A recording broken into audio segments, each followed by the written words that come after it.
introduction I think I've ever received. Is my mic on? Oh, No. yeah. Let's try that again. Is that better? Yes. Yes. All right, great. Let's get started. I want to, I think, maybe build upon a lot of the themes that have come up today so far.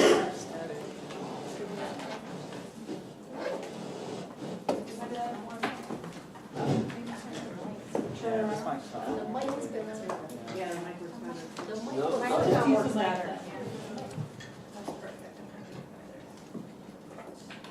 Might not be off yet. All right. So I want to build upon some of the themes that have been coming up repeatedly so far today in terms of a lot of anxiety that exists around research metrics, what we don't know about what we don't know just yet. And so before I do, though, I want to make a disclaimer. As per usual, I left preparation and finalization of this presentation until the last minute, as I want to do. So I include a lot of examples and illustrations in this talk that focus on Altmetric, our products, and the data that we provide. But I want to make it clear that others, including others in this room, and folks from Plum Analytics, are doing really great work in this field as well. So I encourage you to check them out and the work that Impact Story and Crossref is doing. Because we each have different approaches to some of these challenges that we share in the field.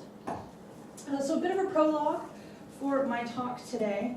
We're all here because we're interested in scientometrics, right? So Wikipedia handily defines this as the study of measuring and analyzing science. And this is science in the sense of the word, the German sense of the word, that kind of means the study of knowledge production, not just the hard sciences, but also social sciences, arts, humanities, basically any type of scholarship that's done. And also the related realms of technology and innovation. And science can do a lot for us. It's done a lot for us since the Enlightenment. We can learn a lot by taking kind of a scientific, empirical, analytical, quantitative view of the world. And when we apply it to research evaluation in particular, we've learned, we can understand the influence of research in a discipline or across disciplines by counting citations. We can also look to patents to understand the influence of research upon the economy and society.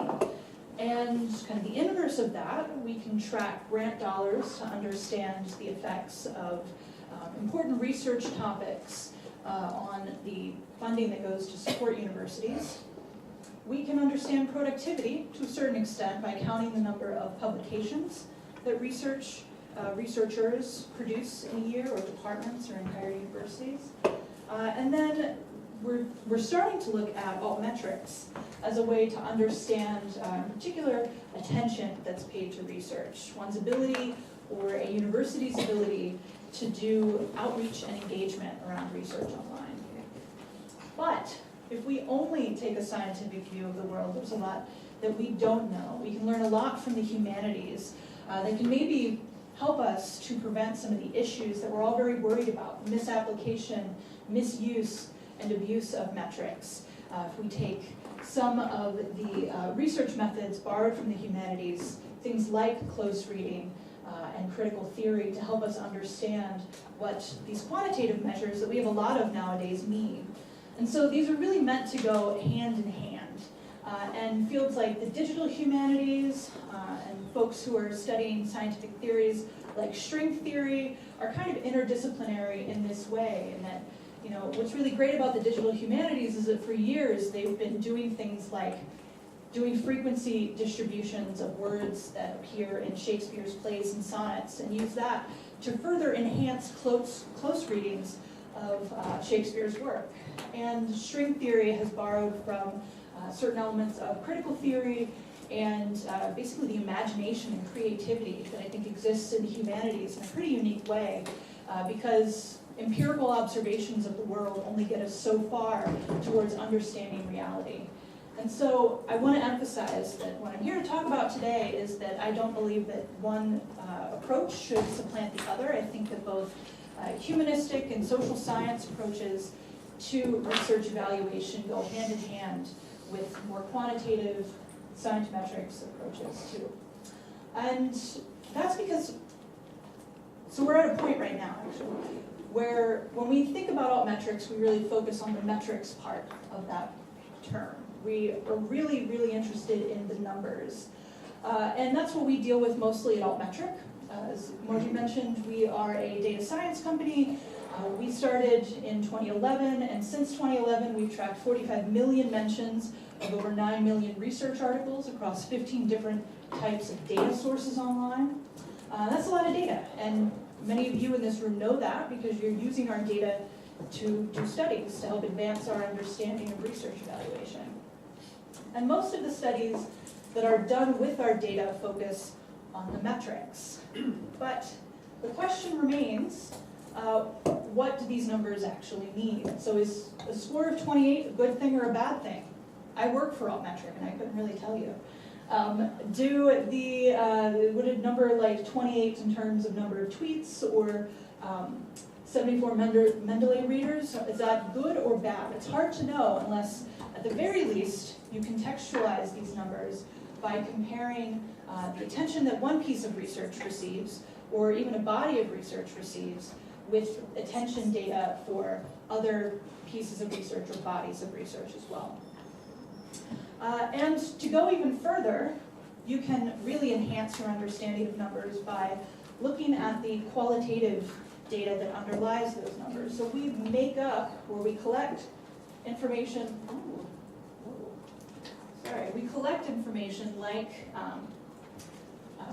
how many times a piece of research has been tweeted, and we collect this at Altmetric, and other Altmetrics companies do this as well, by actually collecting and collating the actual discussions happening around research, right? So there's this wealth of qualitative data, of full text mentions that go on to make up the numbers, essentially. And what we've found, and anecdotally you'll find this is true if you look through any Altmetric details page or Plum Analytics details page for an article or a data set, you find lots of different types of conversations happening around research. They can be really mean and negative. They can be very supportive and talk about the quality of research. Or more often than not, as Mike pointed out earlier today, they just simply link to a piece of research. They're not necessarily informative, they just link out to research and talk about the fact that it exists in the world. So what I want to move on and talk about today, really get into the meat of things, is I want to take a moment, take a step back, and look at the context we currently have, thanks to communities like this who are doing really important work so far in terms of understanding what the data means.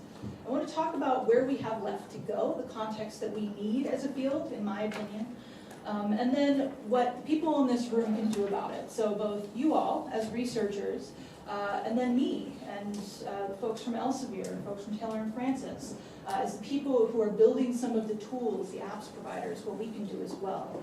And one thing that I've really loved about working in this field, and I mentioned this at dinner last night to some folks, is the fact that commercial entities and researchers have really been working hand in hand since the very beginning. Nearly all of the major Altmetric services in existence today were started by researchers who wanted to change the research endeavor for the better. And so all of us, even those who weren't researchers at the very beginning, have a very, we're all very invested in terms of improving the research endeavor and taking a very scientific view of the work that we do in the apps that we build. So to date, apps providers and researchers alike have done a number of things that have really advanced the field very, very far in the few short years since Altmetrics as a concept really came to fruition. So, for example, at Altmetric, we provide numerical percentiles, which really help you understand what that Altmetric score of 28 means, not necessarily if it's good or bad, just that it's outperforming other articles, either articles that we track or articles in the same subject area or published in the same journal. Our friends at Impact Story take a slightly different perspective on this. The way that they do it I really, really like, actually. They look at source-specific percentiles when they're contextualizing the numbers. So this is a screen cap from Dr. Ethan White's Impact Story profile page. For all the research that he's published, he's been mentioned in 7 Wikipedia articles, and that puts him at the very, very top in terms of other researchers that are highly cited in Wikipedia. And so this is a bit of insight, a bit of wisdom that they surface very easily to researchers, so researchers can say, hey, that's a really interesting factoid, let me put that in my personal narrative, my grant application, and so on. At Altmetric, we also offer tools for things like journal level analysis, just by collecting up all the metrics and providing grids like this. And as any data scientist will tell you, one of the easiest ways to start to make sense of any big data set that you have is to plot it, to graph it, to try to understand where there might be peaks in attention, for example. And then you can drill down into the data to find out what that actually means. But the really exciting work, I mean, we're doing great stuff and it's cool and yeah, it's, I'm sure very, very useful to people, but the stuff that gets me excited, that gets me out of bed in the morning, is the research being done by those who are very much like people in this room, and even some of the people in this room. So, for example, this particular study into the intentions behind Altmetrics. This is one area that I think is really ripe for exploration. So, this study looked at Mendeley readership and then surveyed Mendeley users to understand, okay, so why exactly do you bookmark things on Mendeley? It's not only because you intend to read them later or because you're going to go on to cite them, but they've also found that, you know, certain people use it because they're going to save an article so they can put it in a syllabus later, or they might use it in their professional work. Librarians in particular use Mendeley to manage things that are related to their day-to-day work. And so this really helps to contextualize Mendeley readership in a way that a lot of other data points, we don't have this type of contextualization. We don't know necessarily why people tweet about research or why research is cited in public policy. And I think that this is a really compelling bit of research and, like I said, something that is ripe for further exploration. Researchers have also done studies looking at differences in Altmetrics, comparing different groups. So we've dabbled in this a bit at Altmetric, trying to understand if research published in certain regions appears in regional social media networks more often than research published elsewhere in the world. So this particular study looked at research discussed on the Russian social networking website VK. And we looked at Russian researchers and their papers and British researchers and their papers and found that, yes, Russian researchers proportionately are discussed much more often on VK than they are on Facebook, although interestingly, still not as much as their British colleagues. There have also been a number of studies looking at gender differences in Altmetrics, and folks at Elsevier have done a great deal of work in terms of bibliometrics.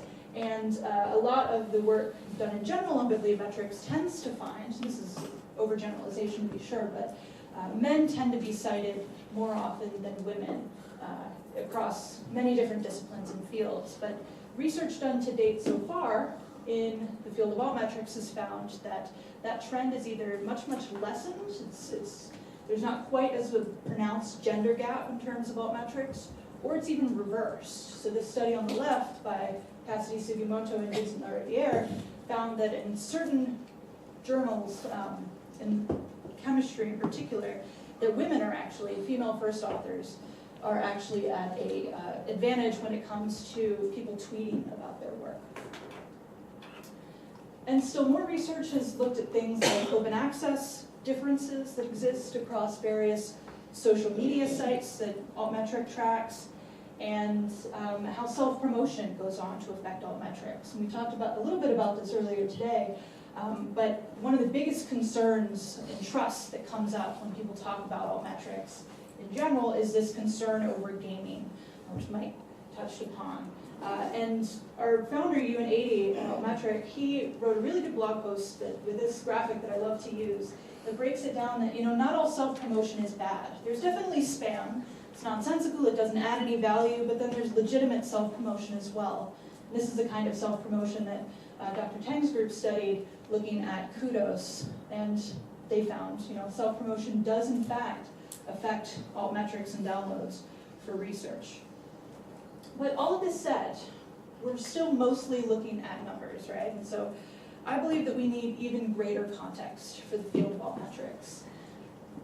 So I want to talk a bit about what we still need to do. So there's a lot that, if we only take a quantitative view of the world, that we don't necessarily know, and a lot of risk that we introduce in terms of potential for misuse and abuse of altmetrics. We could start to think about things like human motivation behind why people do things like tweet or put articles in news coverage or public policy documents. Language, how people communicate, what they mean, like the meaning of words, right?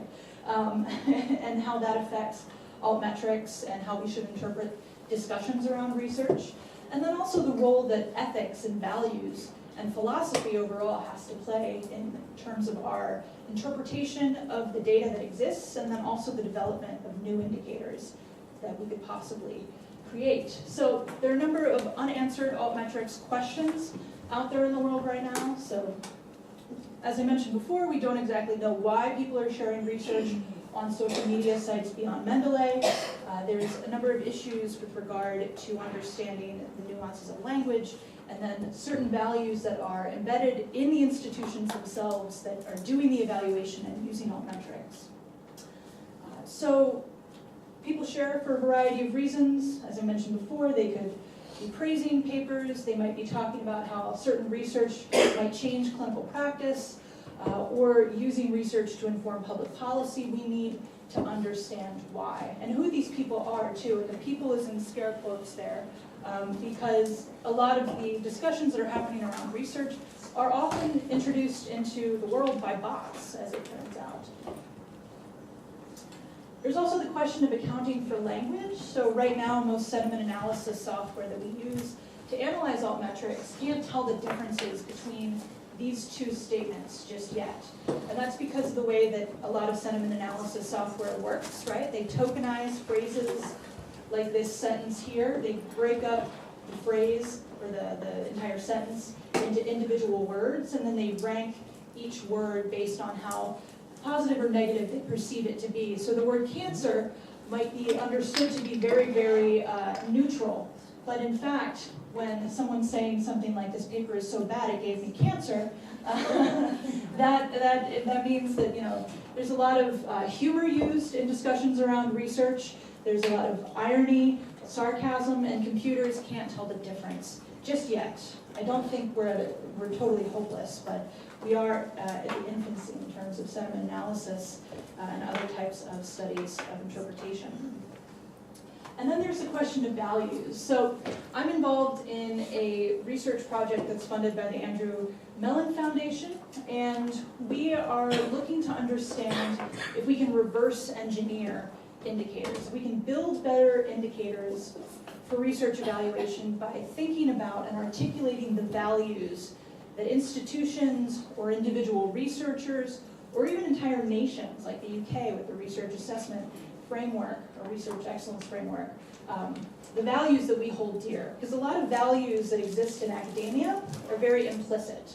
So an example of this would be our propensity towards ranking institutions or researchers using indicators like the H-index to do so. That propensity towards ranking is a signal towards a larger valuation or valuing of competition, right? Competition in our society is viewed as a positive thing overall, but there are other values that drive academia as well. Quality is probably the closest thing that we have to a universal value that we all share regardless of discipline. We all want to do quality research, but quality can mean very different things to different people. For one researcher, the ability to replicate one study is a signal to quality, while for other people, particularly those in the arts, one's creativity is an indicator of quality. So by talking about these values and thinking through them, we can start to really develop better indicators. And so this is just a kind of a back of napkin jotting down of ideas for the various indicators that might go into understanding the various aspects of quality. And altmetrics play a really big part, but they are not the only actor or the only potential way that we might measure quality, right? They work hand in hand with traditional citation-based metrics and traditional publication metrics, the counting of the number of papers, and so on. And then they also work side by side with things that are possibly not quantifiable. So how do you account for one's intentionality in terms of the research that one does? That's a really difficult thing to metricize, to capture in metrics. So these are by no means, the authoritative list of things that the Humetrics group believes in terms of quality metrics. Is just a thought exercise. So I'm going to wrap up today by talking about what we, the people in this room, can do to create more context for our field. And I think that it's really important that we do so and that we start to branch out from these very quantitative focused studies, which are very important and have laid a great groundwork, great base framework for helping researchers and administrators to begin to understand the concept of altmetrics. But like I said today, there's still a lot of fear and confusion around what these metrics will actually be used for, how we'll operationalize them, and some intentional and also some unintentional, willful misinterpretation of the data as well, as we all strive to find the metric that makes us look the best, right? So context is needed if we want to get buy-in, and if we don't have buy-in, then that's not only going to affect companies like Altmetric, and that we can't sell our products anymore to researchers and institutions because nobody cares about Altmetrics, but it also would affect the work that's being done by people like you. You can't get grant dollars for a topic that no one cares about, right? So it's imperative to the growth of our field and survival of our field even, not to be too hand-wavy and sensationalist, but we really do need to broaden the work that we do. And so for app makers, I think one of the first things we can do is to add more context in terms of the data that we display and the reports that we offer. So that could be very simple things like, for subject area benchmarking is one example of a way that you can contextualize something like the Altmetric attention score in a way that helps people understand the relative performance of one paper as compared to other papers in nanotechnology, for example. Another thing that app makers can and should do is to start to account for the nuances of language, to start to build those tools that help to interpret the conversations that are happening around research. So I think that with the advances we've seen so far with machine learning and some interesting developments, there's one group in particular called Virum Analytics that's working on this problem with citation-based metrics. They're looking to train machines to be able to recognize when a citation either confirms a finding, negates a finding, or simply just mentions a finding in context of a larger paper. So building these tools, I think, is really an important next step for us app makers. And then finally, I think we all should be endeavoring to move from this data, this big data mindset, towards wisdom, right? So moving from just collecting bunches of numbers and having them in nice, pretty donuts that appear on a big page when you open Altmetric Explorer, moving away from that towards, sentences or pop-ups that when you open Altmetric Explorer, you get told, hey, in the last 3 days, you've been mentioned several hundred times on Twitter, and most of the discussions of your research have been negative in nature. You might want to look into that, right? So that would be something that I think most researchers would want to know. As well as the opposite. People are saying great things about you. Put this in your PMT package or what have you. So these are some things that we've been thinking about a lot at Altmetric, and I'm sure our friends at other companies have been as well. Researchers, though, I think might have the greatest role to play. So everyone in this room, I think, should really be thinking about doing more studying of motivation. So why research is shared on social networks, why people are doing things like citing research in public policy, for example, because that will help administrators interpret the numbers a bit more easily when they've got data to back it up as well. And then also consider how and by whom your research is going to be applied. So a lot of people doing the high-level evaluation at a university aren't experts in science metrics like you and I are. So they might simply look for the highest number. They might use inappropriate measures to they're, for example, looking at public impact, they might use the Altmetric attention score, which, that's attention. That's not necessarily impact. So consider building and developing indicators that are potentially more accurate, less prone to abuse than some of the current indicators that we have. And then finally, I would encourage you all to account for values, to do research into values, into potentially reverse engineering your own indicators and metrics related to some of the values that the Humetrics group is thinking about and that other scientometricians and evaluation policy wonks have been thinking about for years.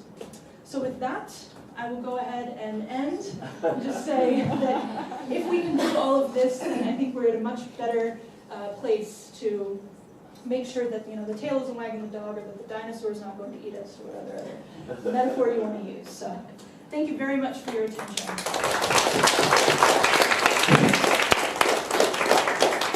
Thank you, Stacy, for that very thought-provoking presentation. Questions?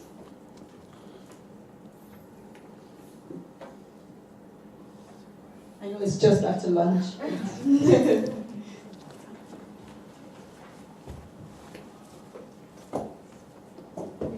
have a question on talking about the nuances of language and how to use that to capture. Actually, sentiment analysis has advanced quite a bit towards doing that. Though sarcasm and so on are probably left out. So, but yeah, there have been no radical new ideas in this area as to how to capture the essence of text.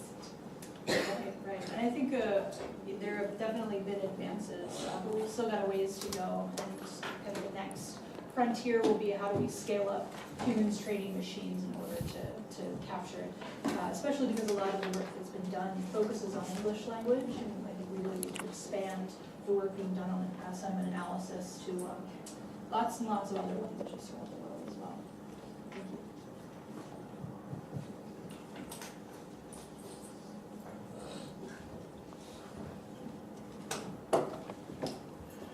Thank you.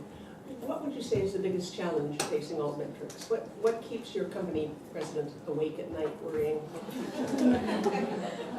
Happy awake at night. Well,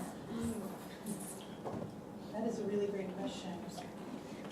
I would say it's this question of buy-in, to be honest, because there is so much pushback happening right now towards any sort of metricization. I think you can say that word. We hear it not only in rooms like this, but we hear it that much more strongly and loudly from folks outside of our fields, people who push back against this idea that you should do anything but have expert peer reviewers sitting down and evaluating research for the ref or for even promotion and tenure when that's simply not scalable. And so we're trying to build better tools that kind of are the best of both worlds, that help, again, move from data to wisdom. But we're not there yet, and the field in general is not there yet. And for me personally, I know the thing that keeps me awake at night is worrying. Are we going to miss the boat on that? Are we going to spend too much time talking about the numbers and not enough about some of the other insights that we could glean from close reading and development of critical theory in the field, which is starting to happen. I mean, people like Stephanie Haustein are doing a lot of critical theory analysis for Altmetrics, but we've got a ways to go, and so that's what keeps me up at night. And I imagine that Kathy's probably kept up at night as well about kind of this question of buy-in and getting rank and file academics to understand our vision and know that we're not just trying to impose new metrics that are just going to be a pain in the butt to keep up with. So Great answer, thank you. yeah, thank you.